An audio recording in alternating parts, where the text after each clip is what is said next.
Un enfoque bíblico edificante. La advertencia contra el anticristo en 2 Juan 2, 9-13. Introducción. La epístola de 2 Juan es un texto breve pero profundo que ofrece enseñanzas vitales para la comunidad cristiana. En el pasaje de 2 Juan 2, 9-13, se nos advierte sobre el peligro de los engañadores y la importancia de permanecer firmes en la doctrina de Cristo. Este enfoque bíblico edificante nos lleva a reflexionar sobre por qué no debemos permitir que el espíritu del anticristo habite en nuestros hogares y cómo podemos protegernos de esta influencia. El contexto del pasaje. Antes de profundizar en el mensaje de 2 Juan 2, 9-13, es esencial entender el contexto en el que fue escrito. La comunidad cristiana enfrentaba desafíos de falsos maestros que negaban la verdadera naturaleza de Cristo. Estos individuos distorsionaban la doctrina y llevaban a muchos a la confusión espiritual. Juan, con su autoridad apostólica y pastoral, se dirige a la iglesia exhortándola a discernir y a mantenerse en la verdad. La advertencia contra el anticristo. En 2 Juan 2:9, se menciona que cualquiera que se aparte y no persevere en la doctrina de Cristo, no tiene a Dios. Esta afirmación resalta la gravedad de apartarse de la verdad. La palabra anticristo se refiere a aquellos que se oponen a Cristo y su enseñanza.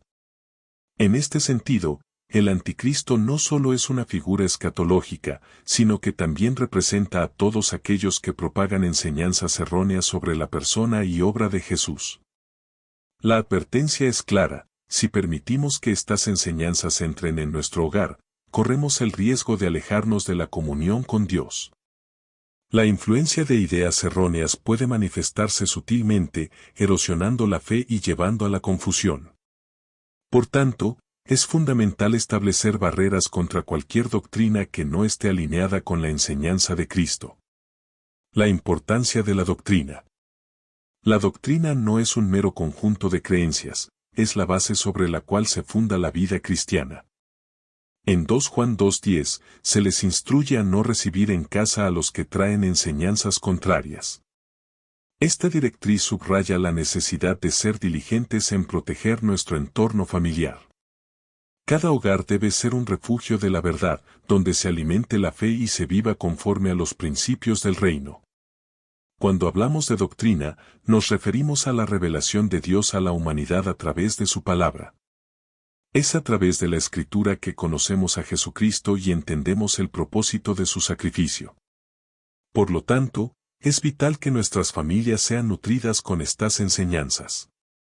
La exposición constante a la palabra de Dios fortalece nuestra relación con Él y nos prepara para enfrentar las adversidades y las tentaciones del mundo.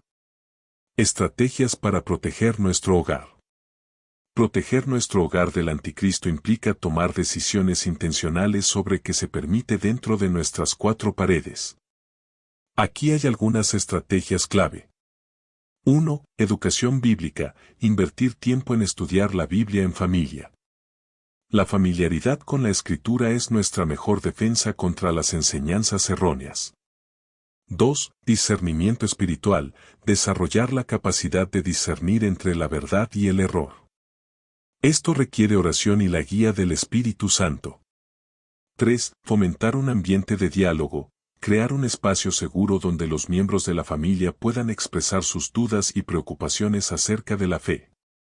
Esto facilita la corrección amorosa y el crecimiento mutuo. 4. Establecer límites claros: ser proactivos al definir qué tipos de enseñanzas y actividades se permiten en el hogar. Esto incluye el tipo de literatura, programas de televisión y amistades que se fomentan.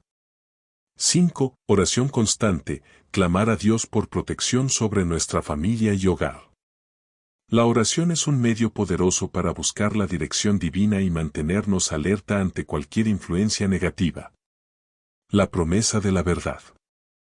El versículo 11 nos recuerda que el que le recibe, participa en sus malas obras.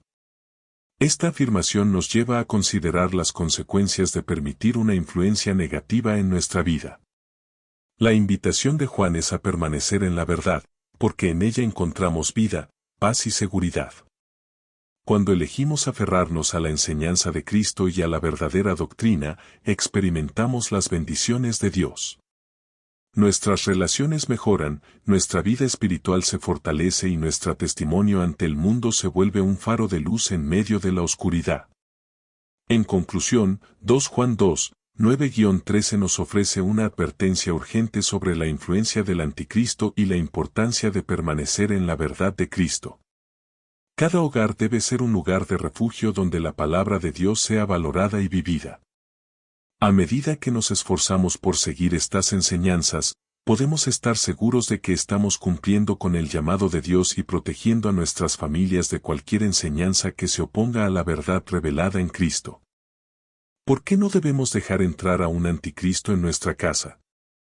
Un ensayo edificador basado en la palabra de Dios. Introducción. La palabra de Dios es clara al advertirnos acerca de los falsos maestros, los engañadores y, en particular, del anticristo. En 1 Juan 2:18, el apóstol Juan escribe: Niños, es la última hora, y según oísteis que viene el anticristo, ya han venido muchos anticristos, por lo cual sabemos que es la última hora. Este versículo no solo habla de la presencia de un anticristo singular, sino también de muchos anticristos que ya han aparecido.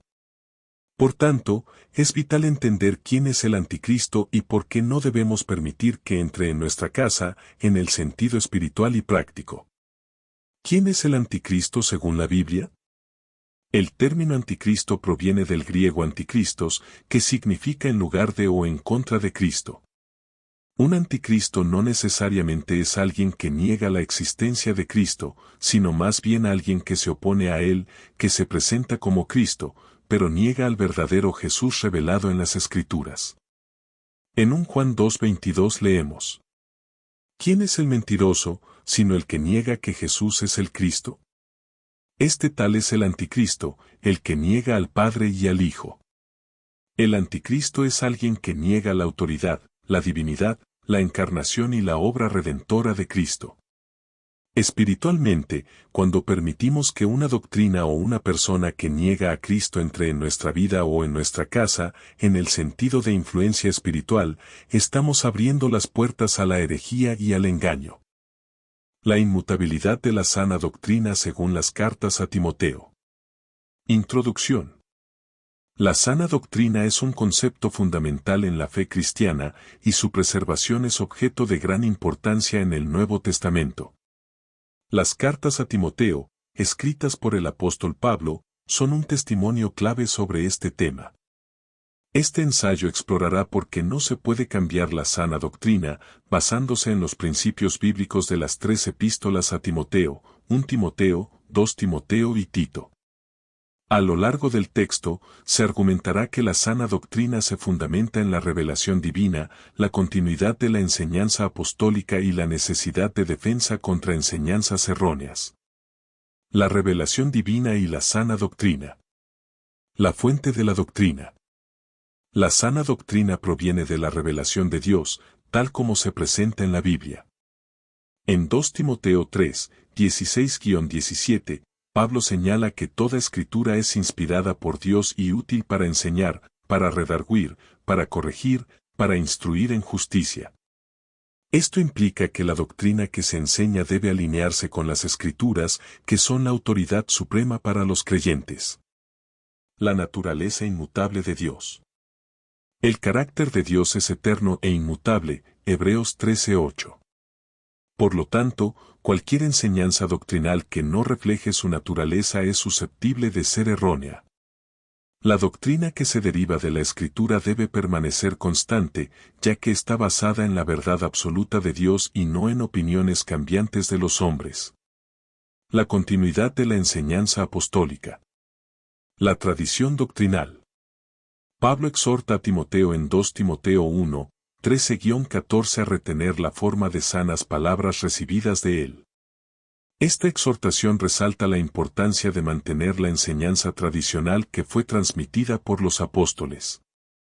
La continuidad de la enseñanza es crucial para la identidad de la Iglesia. El papel de los ancianos y líderes. En 1 Timoteo 3, Pablo establece los requisitos para los obispos y diáconos, enfatizando que deben ser capaces de enseñar y defender la fe. Los líderes de la Iglesia tienen la responsabilidad de preservar la sana doctrina, asegurando que la enseñanza sea coherente con las Escrituras y la tradición apostólica. La necesidad de defensa contra enseñanzas erróneas. La advertencia sobre falsas doctrinas. Pablo advierte repetidamente a Timoteo sobre la amenaza de falsas doctrinas. En 1 Timoteo 4, 1, 2, menciona que algunos se apartarán de la fe, prestando atención a espíritus engañadores y a doctrinas de demonios. La sana doctrina debe ser defendida con firmeza ante la proliferación de enseñanzas erróneas. La exhortación a luchar por la fe. En 2 Timoteo 4, 1, 2, Pablo instruye a Timoteo a predicar la palabra y estar listo a tiempo y fuera de tiempo. La necesidad de defender la doctrina es una tarea continua para todos los creyentes, especialmente en tiempos de confusión y cambio. La verdadera fe necesita ser proclamada y defendida con valentía. La relevancia de la sana doctrina en la Iglesia actual. La crisis de la verdad en el mundo contemporáneo. Hoy en día, enfrentamos una crisis de verdad donde muchas enseñanzas se desvían de la sana doctrina. La influencia de corrientes culturales y filosofías modernas puede hacer que algunas iglesias busquen acomodar sus mensajes a las tendencias actuales, comprometiendo así la verdad bíblica. La sana doctrina, sin embargo, es el ancla de la fe cristiana que nos guía en un mundo inestable. La unidad de la fe. La sana doctrina es fundamental para la unidad de la iglesia. Efesios 4, 4-6 llama a los creyentes a ser un cuerpo y un espíritu, como fuisteis también llamados en una misma esperanza de vuestra vocación. La diversidad de creencias dentro de la Iglesia puede llevar a divisiones y confusión. Mantener la sana doctrina es esencial para la cohesión del cuerpo de Cristo. Las cartas a Timoteo nos enseñan que la sana doctrina es un tesoro invaluable que no debe ser comprometido ni cambiado. Se fundamenta en la revelación divina, en la continuidad de la enseñanza apostólica y en la necesidad de defender la verdad contra falsas enseñanzas. En un mundo que cambia constantemente, los creyentes están llamados a permanecer firmes en su fe, resguardando las verdades de la Escritura. La sana doctrina no solo edifica la vida individual del creyente, sino que es esencial para la salud y unidad de la Iglesia. Como seguidores de Cristo, debemos comprometernos a preservar y promover la sana doctrina, asegurando que las futuras generaciones puedan conocer y vivir la verdad de Dios en un mundo que desesperadamente la necesita. Nuestros hogares sobre la roca sólida de la verdad de Jesucristo. ¿Qué es la religión? La religión se puede definir como un sistema de creencias y prácticas que conecta a los seres humanos con lo sagrado o lo divino. Históricamente, ha formado parte integral de la vida humana, proporcionando respuestas a preguntas existenciales sobre el propósito, la moral y el más allá. La religión no solo abarca aspectos teológicos, sino también rituales, códigos éticos y comunitarios, y elementos culturales que varían considerablemente entre diferentes tradiciones y sociedades. Las principales características de las religiones incluyen la creencia en una o varias deidades, la existencia de textos sagrados, la práctica de rituales y ceremonias, y la formación de comunidades de fieles. Además, la religión ofrece un marco moral que puede guiar la conducta individual y colectiva, influyendo en leyes, costumbres y valores dentro de una sociedad. El bautismo. El bautismo es uno de los ritos de iniciación más importantes en las tradiciones cristianas. Este sacramento simboliza la purificación del alma y la admisión de un individuo a la comunidad cristiana. En el cristianismo, el bautismo representa el acto de fe mediante el cual la persona se identifica con la muerte y resurrección de Jesucristo. Este rito, que se basa en pasajes bíblicos tales como Mateo 28:19, donde Jesús instruye a sus discípulos a bautizar en el nombre del Padre, del Hijo y del Espíritu Santo, es visto como un acto de obediencia y compromiso con la fe. El significado del bautismo varía entre las diferentes denominaciones cristianas. Para algunos, como los católicos y ortodoxos, es considerado un sacramento vital que elimina el pecado original y confiere la gracia divina. Para otras tradiciones, como muchas iglesias protestantes, el bautismo es más un acto simbólico que una necesidad salvadora, indicando públicamente una decisión personal de seguir a Cristo. ¿Salva la religión? La pregunta de si la religión salva ha sido objeto de debate teológico y filosófico durante siglos. En el contexto cristiano, la salvación está intrínsecamente relacionada con la fe en Jesucristo, según el Nuevo Testamento. Sin embargo, la interpretación de cómo se logra esta salvación y el papel de la religión varía considerablemente entre las distintas corrientes de pensamiento. Algunas tradiciones enfatizan que la salvación es un don gratuito de Dios, recibido por la fe, Efesios 2, 8-9. Mientras que otras sostienen que las obras y la adherencia a la ley también juegan un papel crucial en la redención del alma. En este sentido, existen visiones contrastantes acerca de la eficacia de la religión en la búsqueda de la salvación. Por sus frutos lo conoceréis. La frase por sus frutos los conoceréis, extraída de Mateo 7, 19-21, se utiliza para referirse a la capacidad de discernir la autenticidad y la verdadera naturaleza de las personas o, por extensión, de las creencias religiosas a través de sus acciones y resultados.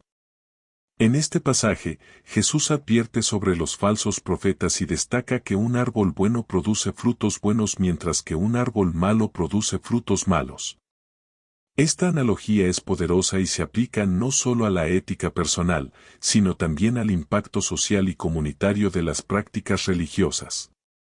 En Lucas 9:49, el apóstol Juan se queja de un extranjero que expulsa demonios en el nombre de Jesús, expresando una perspectiva de exclusividad sobre quien puede actuar en nombre del Mesías.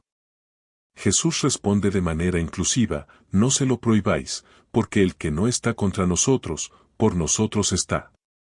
Aquí, se reafirma la idea de que el valor de las acciones es lo que verdaderamente determina la legitimidad de la fe. Por su parte, en Tito 1, 5-9, se hace énfasis en la importancia de seleccionar líderes que sean irreprochables, no solo en su fe, sino también en su conducta. Se señala que es esencial que aquellos que enseñan den testimonio de su fe a través de actos justos y éticos, demostrando que la verdadera religión debe reflejarse en la vida diaria y en la comunidad. La religión, en su esencia, es un fenómeno complejo y multifacético que ha acompañado a la humanidad a lo largo de la historia. Su función es, en muchos sentidos, la búsqueda de significado, identidad y comunidad, así como la necesidad del ser humano de conectar con algo más grande que sí mismo. El bautismo, como rito fundamental dentro del cristianismo, actúa como un puente hacia dicha conexión y como un signo visible de fe. La cuestión de si la religión salva es profundamente personal y dependerá en gran medida de las creencias individuales, así como de la interpretación teológica. Los textos bíblicos citados resaltan la importancia de reconocer los frutos de la fe y la práctica religiosa, sugiriendo que el carácter y el impacto de las acciones son indicadores cruciales de la validez de las creencias. En última instancia, la religión puede servir como un medio para la salvación, pero solo cuando está acompañada de una transformación interna que se manifiesta en acciones y relaciones coherentes con la enseñanza y el amor inherentemente promovidos por las diversas tradiciones religiosas. ¿Por qué no debemos dejar entrar a un anticristo en nuestra casa? 1. Protección de la pureza doctrinal. Después de la Reformación, la Iglesia aprendió que la tolerancia indiscriminada conduce a la corrupción espiritual. Juan no habla de intolerancia, sino de fidelidad a la verdad. Cuando permitimos que doctrinas anticristianas penetren en nuestra vida espiritual, comprometemos nuestra relación con Dios. 2. Preservación de la comunión con el Padre y el Hijo. 2 Juan 9 establece claramente, el que permanece en la doctrina de Cristo, éste sí tiene al Padre y al Hijo. La comunión con la Trinidad depende de nuestra fidelidad a la verdadera doctrina de Cristo, no a interpretaciones humanas. 3. Evitar la participación en obras de error. La advertencia más contundente de Juan es, el que le dice, bienvenido, participa en sus malas obras, 2 Juan 11. No se trata de juicio personal, sino de responsabilidad espiritual. Recibir a un anticristo en nuestra casa es validar su mensaje erróneo. 4. Mantenimiento de la unidad apostólica. Después de la Reformación, la unidad visible de la Iglesia se vio comprometida. Juan escribe para una Iglesia que enfrenta divisiones internas. La negativa a recibir a falsos maestros no es sectarismo, sino fidelidad a la unidad apostólica establecida por Cristo. Aplicación práctica en el contexto post-reformación. Reconociendo las señales del anticristo. Después de Martín Lutero, el cuerpo de Cristo aprendió a identificar características del anticristo. Doctrinas que niegan la autoridad de Cristo sobre su Iglesia. Interpretaciones que contradicen la tradición apostólica. Prácticas que reemplazan la gracia por obras humanas. Enseñanzas que separan la fe de las obras. La importancia de la sucesión apostólica. Uno de los principios que se fortaleció después de la Reformación fue la necesidad de mantener la conexión con la fe apostólica transmitida a través de la sucesión legítima. Juan escribe a la señora elegida, 2 Juan 1, refiriéndose probablemente a una iglesia local con autoridad reconocida. El equilibrio entre amor y verdad. No es odio, es amor verdadero. Juan concluye su epístola con estas palabras: tenía muchas cosas que escribirte, pero no quiero hacerlo con papel y tinta, más bien, espero ir a ti y hablar cara a cara, para que nuestro gozo sea completo. 2 Juan 12. La negativa a recibir a los anticristos no nace del odio, sino del deseo de preservar la comunión verdadera. La esperanza de la unidad restaurada. La gracia, misericordia y paz sean con nosotros, de Dios Padre, y de Jesucristo, Hijo del Padre, en verdad y amor. 2 Juan 3. La exhortación de Juan apunta hacia la restauración de la unidad en la verdad, no hacia la división perpetua. Después de Martín Lutero, la Iglesia aprendió lecciones valiosas sobre la importancia de mantener la doctrina de Cristo intacta. La advertencia de Juan en 2 Juan 9 a 11 no es una exhortación al legalismo, sino una llamada a la fidelidad apostólica. No debemos dejar entrar a un anticristo en nuestra casa porque 1. Comprometeríamos nuestra comunión con Dios. 2. Participaríamos en sus obras de error. 3. Traicionaríamos la fe una vez entregada a los santos. 4. Pondríamos en peligro la salvación de nuestras familias. En un mundo donde la tolerancia religiosa muchas veces significa indiferencia doctrinal, la exhortación de Juan es más relevante que nunca.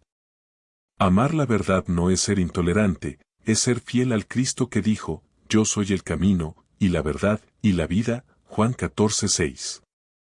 Oración final. Señor Jesús, manténnos firmes en tu doctrina verdadera. Danos sabiduría para discernir las voces que buscan engañarnos y fidelidad para no recibir en nuestra casa a ningún anticristo. Que nuestra comunión contigo sea completa en verdad y amor. Amén. Liderazgo. The Magazine. Forjando líderes a través de la educación en valores. Descubre un canal que inspira y educa, ofreciendo contenido educativo, social e informativo. Únete a nosotros en la misión de formar líderes del mañana, promoviendo principios y valores fundamentales. Suscríbete.